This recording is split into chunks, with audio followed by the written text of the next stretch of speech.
lot of these buildings in the city have got these floors, have got stone floors, like I would say 90%. Oh, when you enter the building, you're on a stone floor of some sort. Yeah. There must be a way of getting that information on how to maintain that to the right people. I think it's more of a process change that's needed in the planning stages of these fit outs. It's bringing someone in that's solely there to talk about, okay, is this going to be fit for purpose? Yeah. And I think that's just a missing if piece of the puzzle. it is fit, what is the maintenance? Yeah. How do we keep this building? How much is that going to cost ongoing? Yeah, how much is it? Yeah, that's the thing what's missing is what's it going to cost to maintain this beautiful foyer floor we got that all our clients and customers come in and see.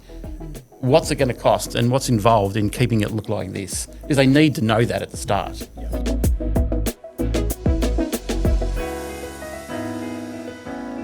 Well, thanks so much for coming on the podcast. Yeah, no, pleasure. Thanks for having us. Yeah, it's always something that when we're going into facilities, they ask us, "Do you look after stone?" Yeah. And while we like to be experts in everything, and Colin is definitely an expert in everything, we know that there's someone who knows stone a lot better than us, and it's you. Yeah. Oh, well, we try. You try. And anytime we bring you in, our customers always fall in love with you, and yes, they feel so comfortable. Tell us about your journey into getting into stone, and how did you become a stone specialist? Well, Duncan and I are in business together. We've been in business since day dot, my brother. We both worked in the bank for about 18 months, right? And then we got extra work cleaning banks after work.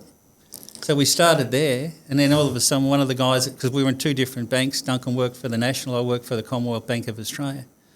And then the guys used to give us jobs to clean after work. We'll make more money cleaning than we were in the bank. I was going to say the bank wasn't paying you enough. No. So I said to Duncan, we need to set up our own cleaning service, which we had Kilkenny Cleaning Service. So we set that up back in 1980, I think it was. Kilkenny. Sounds very Irish. Still going. The guy we sold it to still got it to this day. And so we did that for about 10 years, and we got involved with this developer.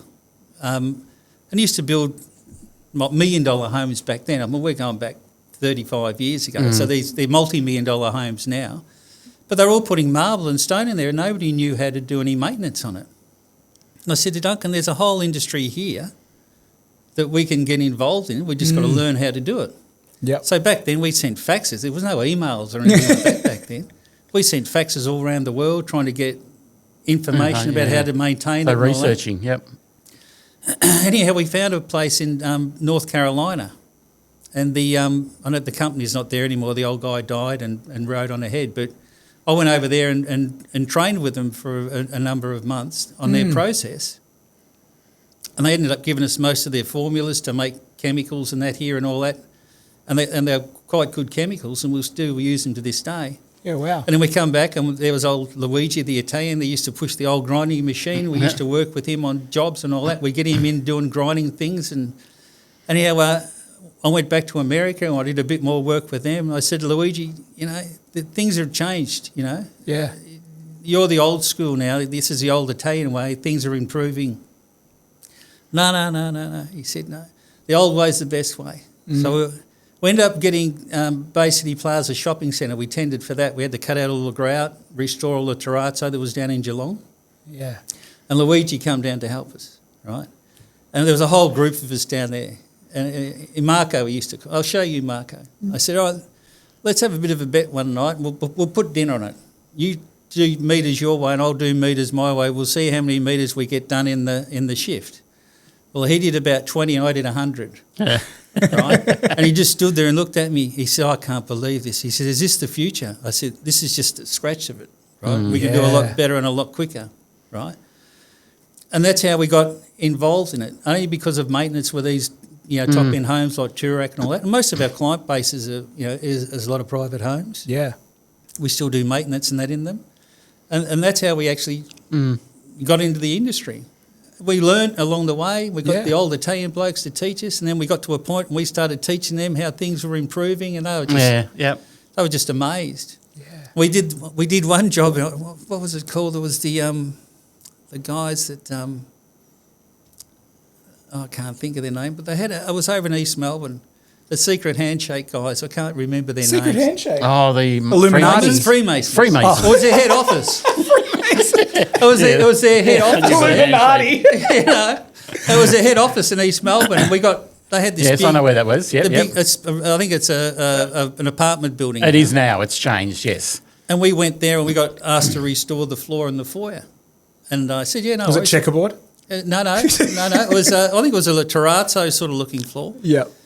I said, so we gave them a quote, and because some of those guys are old stonemasons, right? And that's how it all sort of evolved from back in those days. There was this one guy watching us one night. He was watching us, and he didn't say anything. And he come back the next night. We're there for 2 or 3 nights. Yeah. And he come back and he said, "I've been watching you guys for 3 nights." He said, "You're supposed to be grinding our floor." He said, "You're just washing it." I said, "Yeah, really?" He said, "Yeah." I said, "Well, wait till you see the finished product and I'll see if we can wash it good enough for you." Yeah. And he come back and he had a look. He said, "I can't believe it." He said, "How did you do that?" I said, "We're using diamonds. We're not using the old stones and all that sort of stuff. We use diamonds now." And he was just blown away. But things have progressed even further. Yeah. You know, when we did the Knox City shopping centre, we restored that and we took 8 or 10 blokes I think it was 8, we got a call to go to Sydney. Yep. For the Chifley Tower project. There was a shopping centre next to that. Yep. That they'd hooked up. There was about 4,000 square metres. The trade people that did that job didn't do a very good job. It's always the way. So we got called in and they said, you've been recommended to do the job. I said, "Oh, that's right, we can come and do it." And they said, "Well, send us a quote. Can you do it?" I said, "Well, we can." And they said, "Well, how do you know we can do it?" And I said, "Well, I'll send a truck up there. We'll do 30 square metres for you. And we'll have it back in Melbourne within 24 hours free."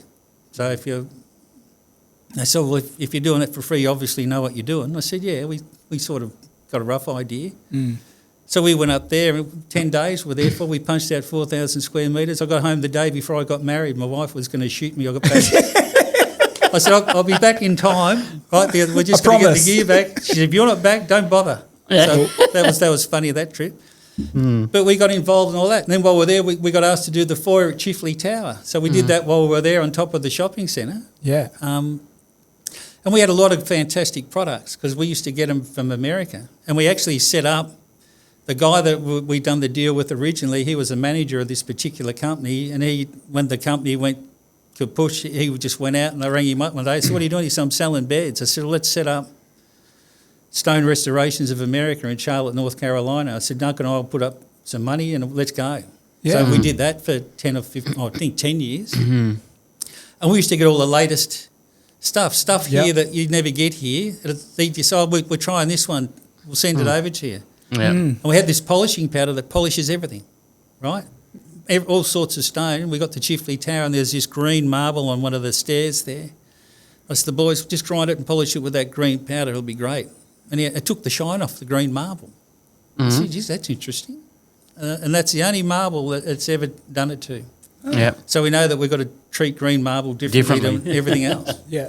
But look, trial and error sometimes, eh? you've got to think outside the square. There's no stone job that's exactly the same. Yeah.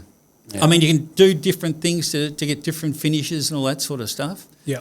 But every now and we get caught sometimes and think, "Geez, how are we going to fix that?" You just try different things and you end up getting a result and so that's all right. We always leave them with better than what they started with. Yeah. Yeah. And that's what we try and achieve.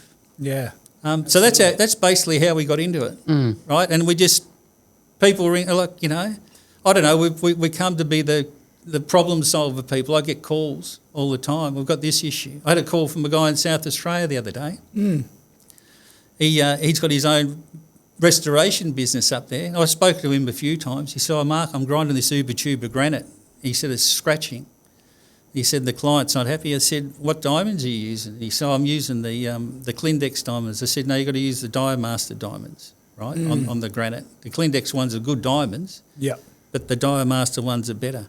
He said, "I got up to the 400. He said, started scratching the bench."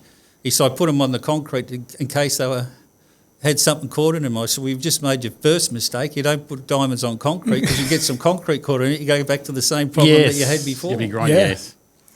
So I said, "This is what you need to do to fix it. You've got a UFO machine, which is a little grinding machine with 3 different pads on it. They've got a little water feeder on it. Mm-hmm. I said, you just do that slow. And I said, you need to have a gloss meter on your granite, right? Because what's a gloss meter? I thought, well, a gloss meter tells you at what level you are at the diamond, right? So you can go to the next diamond. Yeah. On most other colours, you can get away with it. But if you've got black, you'll end up with dark grey when you polish it at the end. It won't be jet black because you haven't passed the diamonds enough as part of the process.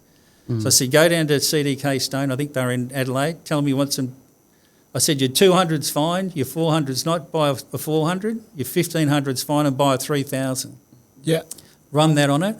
If you haven't got a gloss meter, do it 20 times each way, right? Slow. And that should get you over the line, and then polish it, it'll shine up like a pin. He rang me this morning, he said, mate, looks brilliant. Yeah. He said, the customer had a gun to me head the other day, he said, now I'm walking out smelling like a rose. I said, it's just because you just got to try different things. Yeah. You know, and we go out on jobs sometimes and oh, geez, that didn't work, we better try something else. Mm. Yeah.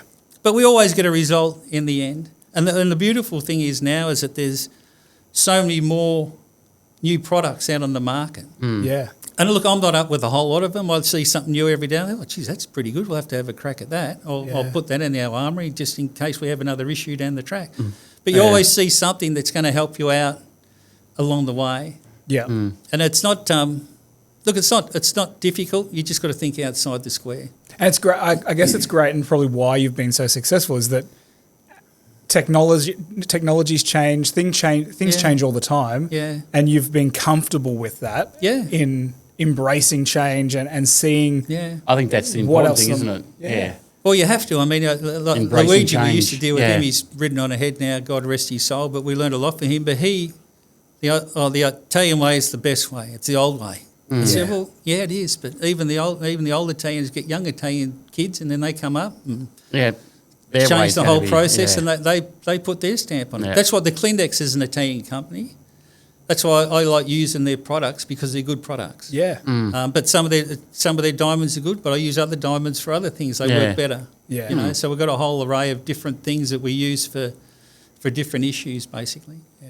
We see it a lot when you talk to people and you can really get a sense of this person's holding on to something that's ancient, and it's just that's the way this has always been done. Yeah. And trying to convince someone that's set in their ways that there's some better alternatives out there. Oh. Yeah. It's hard, but when they do see that there's something that can do it faster, something that can do it better, something that can save them money or be more sustainable, whatever it is, when they actually finally see it in action, they go, oh, why haven't I been doing this all along? We've got this little flex machine we do all the edges with, but you get on your hands and knees and buzz around, it's got water and that in it.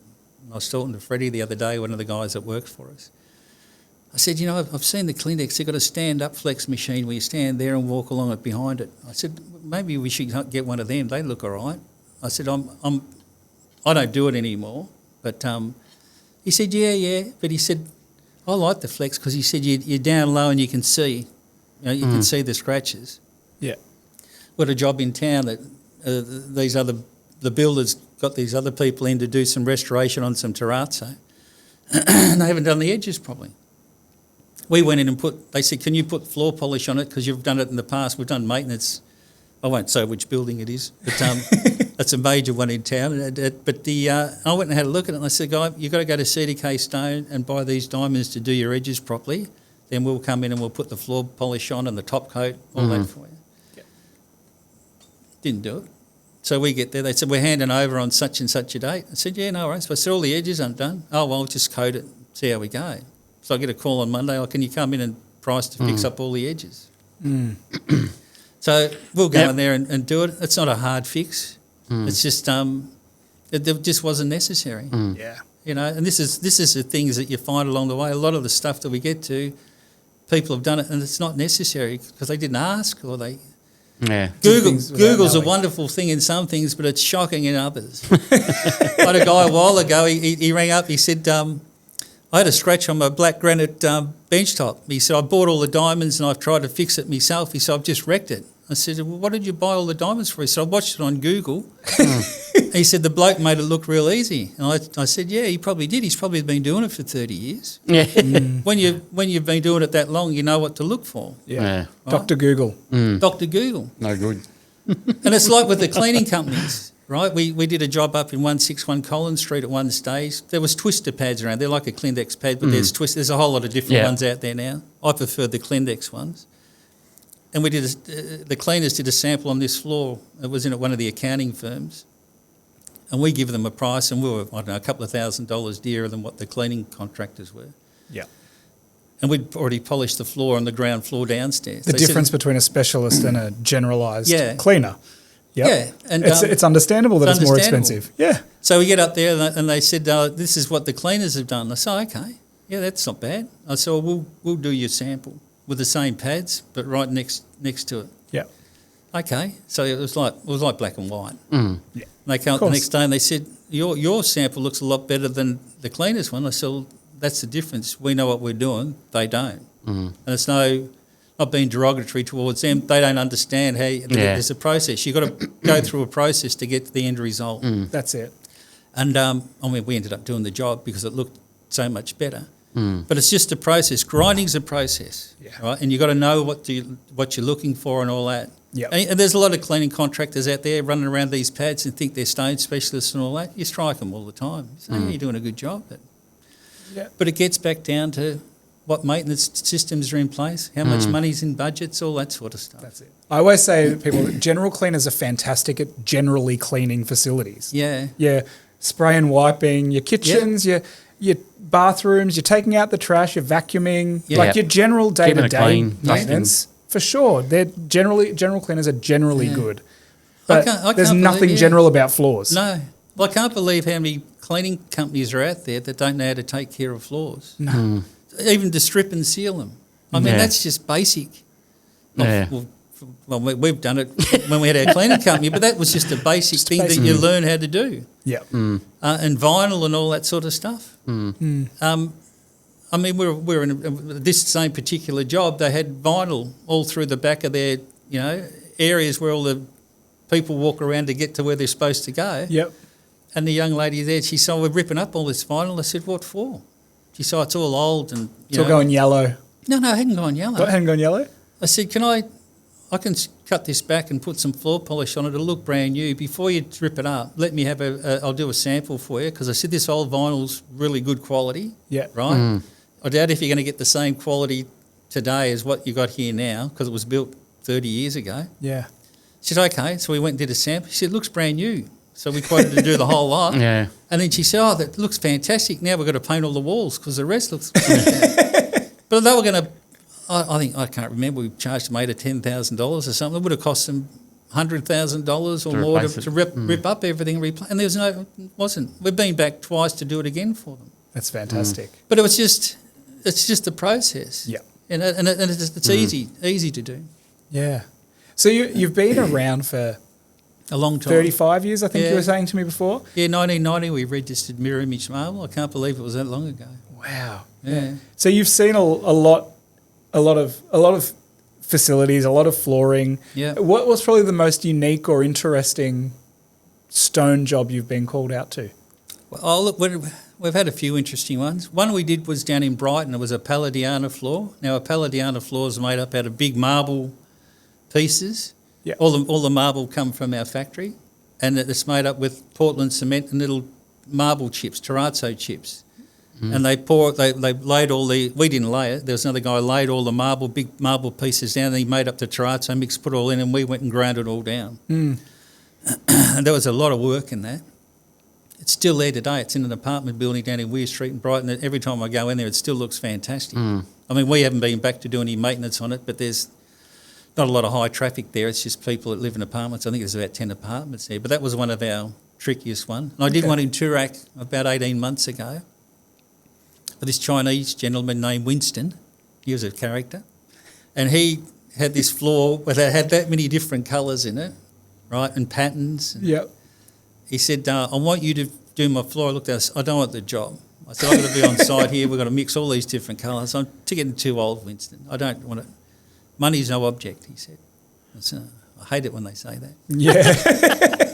He said, I want you to do my job, because you've done 4 of my friends' jobs through this particular builder we used to do a lot of work for. They've since gone broke. I said, all right, we'll do it for you. And he said, I want it shiny. I said, yeah, you can have it as shiny as you want. He said, my friend's in Ball, and he said, theirs is shiny, but he said, I want mine shinier. I said, well, I can take it to a 1,500 finish if you want, or a 3,000, and then we'll polish it. And he said, oh, how shiny is that going to be? And I said, well, if you stand there long enough and look down into the floor, you'll see your nasal hairs. Is that shiny enough?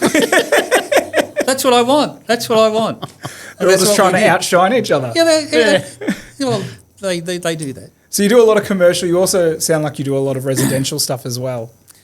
A lot of maintenance and all that. We've done a fair few of these big places over the years. Yeah. Look, I'm trying to scale back at them, but we keep getting dragged into them. Yeah. Freddie did one on his own in Toorak late last year. I said, look, I've got no interest. I'll take you over there, have a look at it. I'll price it. If you get caught, I'll come out. But any high-profile names we'd recognise?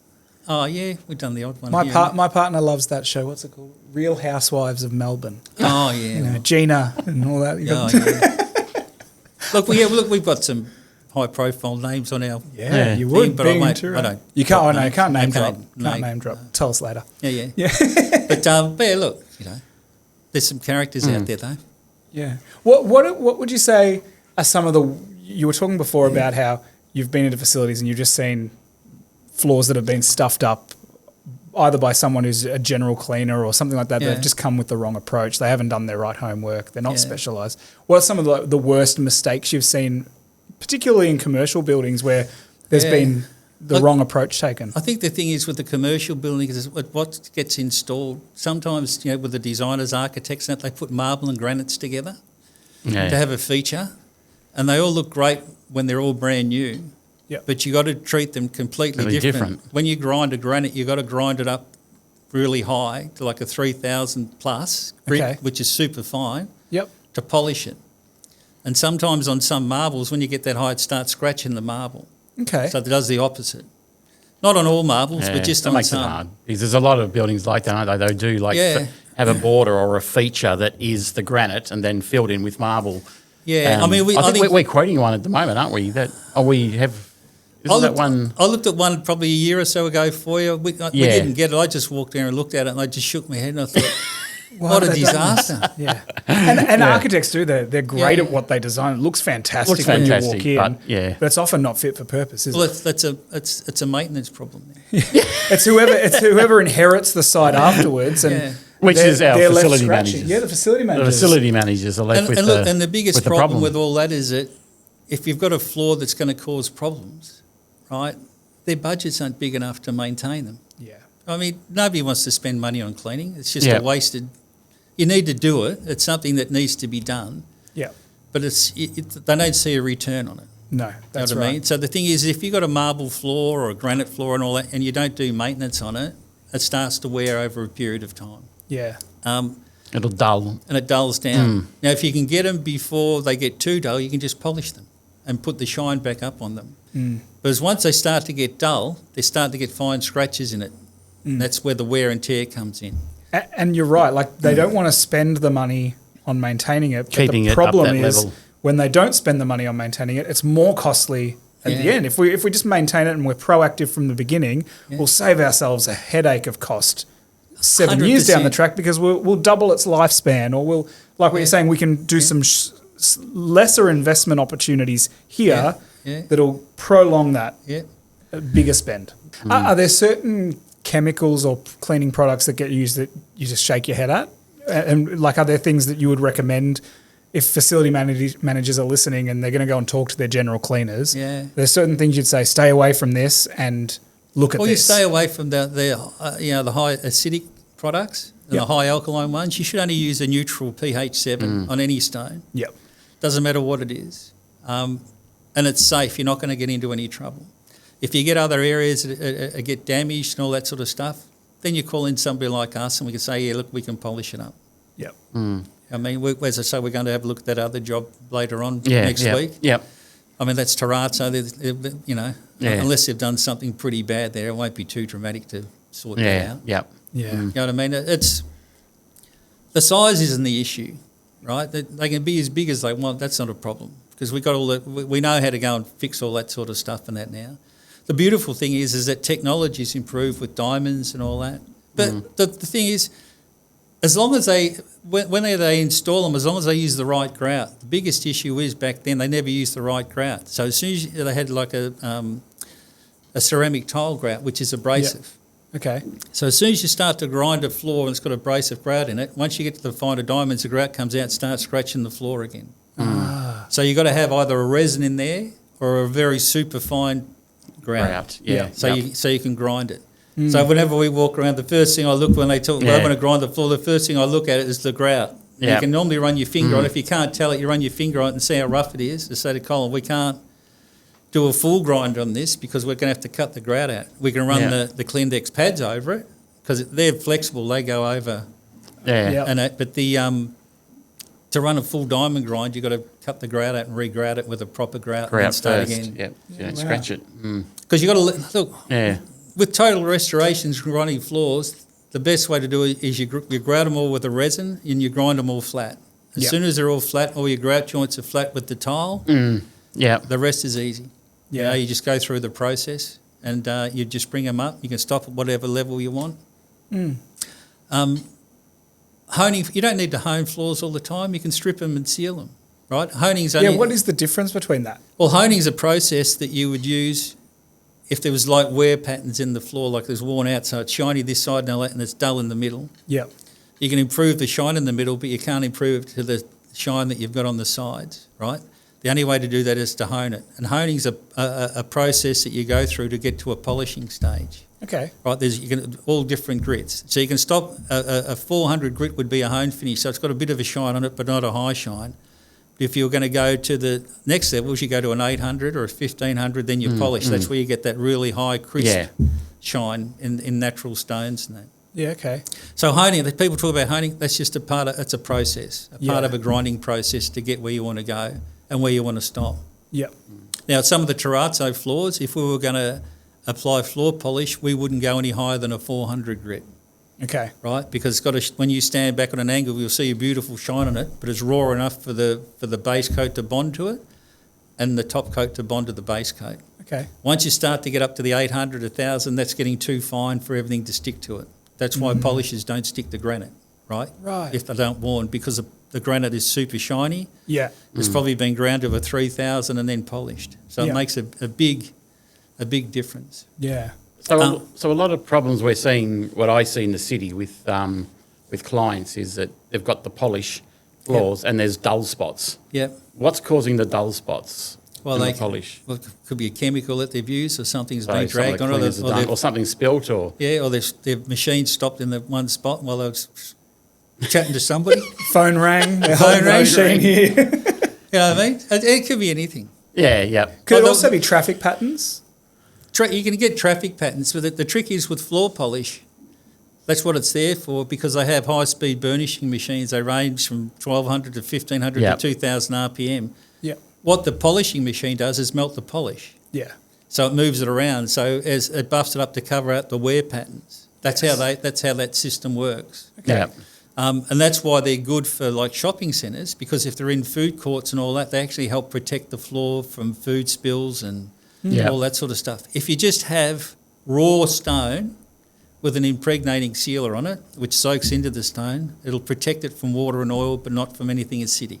Yes. Yeah. Because the acidic stuff, whether it's an orange juice or a lemon, if it drops on the ground, it'll just eat the surface off the top of the stone. Yep. Even if it's honed, it'll make it even duller. Is that what they call etching? Etching. Yep. That's etching. Good to see you've picked up something along the way. He knows his stuff, doesn't he?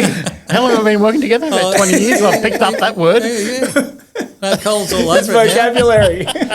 No, he's onto it. And look, etching is the biggest thing with stone. Yep. I mean, we use a product called Clear Stone on our marble bench tops now. It's a resin coating we put on that. And I've got one van that works on that full time, going around fixing people's kitchen bench tops and giving them something they can use. Because natural marble, you can have the best impregnator in the market on there, and you spill a wine or something like that, it rips the shine off it. Coca-Cola, by the time if you spill Coca-Cola on your bench top, by the time you went to the sink to get the sponge to wipe it off, it's already chewed the shine off the marble, it's already into the stone. Yeah. Wouldn't it be so much smarter, wouldn't our world be so much smarter if when they were planning the fit-outs, they planned how are we going to maintain it in the future? Like it would just it would smooth out a whole lot of problems for them and headaches. But look, we've had people at the factory that come in with a stone that you would never ever use, and the guys at the factory say, look, you know the problems you're going to have with this stone. You're going to have these issues and that with it. Oh, yeah, but the architect specified it. And they said, well, yeah, but we're just telling you, that's fine. The architect specified it and it's a beautiful looking stone, but you've got to be aware these are the issues you're going to have with it. Yeah, that's right. Oh, well, that's all right. We'll wear that. We'll wear sure, that. Until it happens. A month or two after it's installed and they're using it, we've got all these problems with our stone. Oh, really? You know? But look, you try and educate people, but you know, some people just like it. Oh, it looks nice, so we'll take the risk. We'll run with it. Yeah, it's all about the aesthetic. Yeah, and then when the aesthetic gets broken, a lot of these buildings in the city have got these floors. Have got stone floors. Yeah. Like I would say, 90%. When you enter the building, you're on a stone floor of some sort. Yeah. There must be a way of getting that information on how to maintain that to the right people. I think it's more of a process change that's needed in the planning stages of these fit outs. It's bringing someone in that's solely there to talk about, okay, is this going to be fit for purpose? Yeah. And I think that's just a missing and piece of the puzzle. If it is fit, what is the maintenance? Yeah. How do we keep this building? How much is that going to cost ongoing? Yeah, how much is it? Yeah, that's the thing what's missing is what's it going to cost to maintain this beautiful foyer floor we got that all our clients and customers come in and see. What's it going to cost and what's involved in keeping it look like this? Because they need to know that at the start. Yeah. It's getting that information to them. There's a lot more bluestone in there now. There used to be. And even that can be a handful because it's so porous. It's porous. It's porous. It just absorbs everything. Well, it's like the kitchens and that now. There's quartzites and dolomite stones coming out now, and they're very hard. I was a dolomite when I was in school. Yeah, You're a little book. Submit my little dollar coin every Wednesday. Well, the dolomite you were very hard to deal with, and they were smart because I'm still a Combank customer today. They were smart doing that in the schools. Yeah, so they got these stones out there now that look fantastic. They're hard to grind and fix, but they still stain. We had a job a number of years ago in Sandringham where they had a limestone job. We went and coated it, and it just was a disaster. All the silicon that was they put dobs of silicon on underneath to stick the stone to it. Where all the silicon was, the resin pulled it up through the stone, so you had all these dark dots everywhere. Yeah. Oh gee, right through I think right through the stone. We were talking with you about a job where they've had graffiti, and so they've had the graffiti removed, and they're asking how do we protect it? Yeah. And you were saying the same thing. If we can put something on it, but it will make it a darker finish. Well, the impregnators, if you get a good one, you get enough on it, it'll make it easy to get the graffiti off. It won't stop it. Yeah. But what it does, it fills in the pores of the holes. Colin sent me one the other day, which I've had a look at. Yeah. But I spoke to the guy that we were chatting to. It wasn't his product, but he said the Protect Guard that we use will do the same thing. Oh, okay, yep. So he said but it's like anything, and that doesn't change the colour. That's actually quite a good product.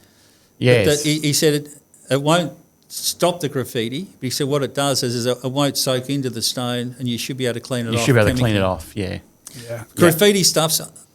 I'm not big on graffiti stuff, right? That's a whole new. I'm not big on it either. I hate it. No, that's a whole new industry. Yeah, right? And that's starting to get into chemistry sorts of things. Yeah, right? Because you got to know. And we played around with 180 Collins Street the other day. Yes, yeah. And we'll get a better result on that. Yeah. But you got to try and work out what product they use to work out what chemical you can use to remove it. Yeah. And if you don't know what it is, which we don't know what it is half the time, we take in a whole lot of different bits and pieces and try different things to try and get it a result.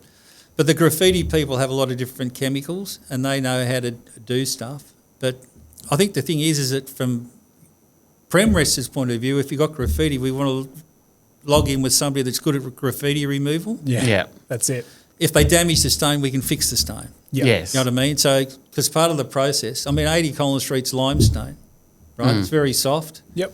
Everything soaks into it. And they're the more porous they are, the more difficult they are to get a result. Yeah. But we were there the other night when we were playing around with that one, and some bloke come along. He said, "You're doing a fantastic job. This has been annoying me for weeks." I don't know who he was. Just a member of the public. Yeah. And he said, "You want to get up the road there? There's such and such. There's a whole heap of graffiti there. you'll be able to charge them to fix it. I said, AC/DC lane or something, The whole lane's just great.